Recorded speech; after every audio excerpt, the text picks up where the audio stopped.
Bonjour, la presse de ce mardi 25 juin ne manque pas de punch et frappe à tout va. C'est d'abord le Parisien aujourd'hui en France qui réclame des comptes à Bernard Tapie. Le journal cherche où sont passés les 400 millions d'euros de l'arbitrage, ou plutôt les 200 millions qui lui seraient restés après impôt. Une grande partie de cet argent aurait été investi dans des paradis fiscaux et d'après une spécialiste, si Tapie a organisé son insolvabilité, le contribuable français n'aura plus que ses yeux pour pleurer. Lui, le Cavaliere, préfère fermer les yeux, sans doute pour ne pas voir cette justice qui l'accable. Berlusconi a été condamné hier à 7 ans de prison pour abus de pouvoir et prostitution de mineurs. C'est sa 6e condamnation enregistrée en première ou deuxième instance.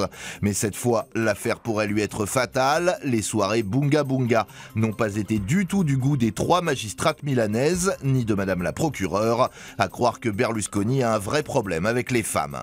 Manuel Barroso semble lui avoir un problème avec la France et plus particulièrement avec son ministre du redressement productif. Depuis que Montebourg l'a accusé d'être le carburant du Front National, le président de la Commission européenne a décidé de sortir de l'ombre pour dire tout le mal qu'il pense de ses discours populistes anti-européens venus de Paris.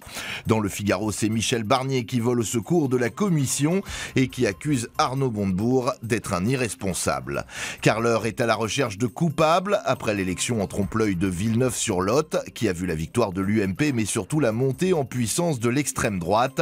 À l'Elysée comme à Matignon, on s'interroge sur l'attitude à adopter, front républicain ou pas, le FN continue de progresser.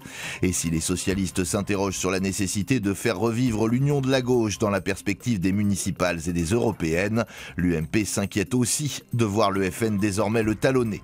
La presse ne fait pas de cadeaux et ce ne sont pas les suppliques du blaireau, alias Bernard Hinault, qui y changeront grand-chose. À quelques jours du départ du 100e Tour de France, le cyclisme est à nouveau pris dans la seringue. Après les aveux de Björn Ries, Lance Armstrong, Richard Virenque ou Jan Ullrich, c'est le palmarès de Laurent Jalabert qui est désormais sur la sellette. Et comme tout va mal, on se quitte avec cette fresque tirée d'un mur de township de Soweto où tout un pays attend avec tristesse l'annonce de la disparition de son leader historique et charismatique, Nelson Mandela. Bonne lecture et à demain.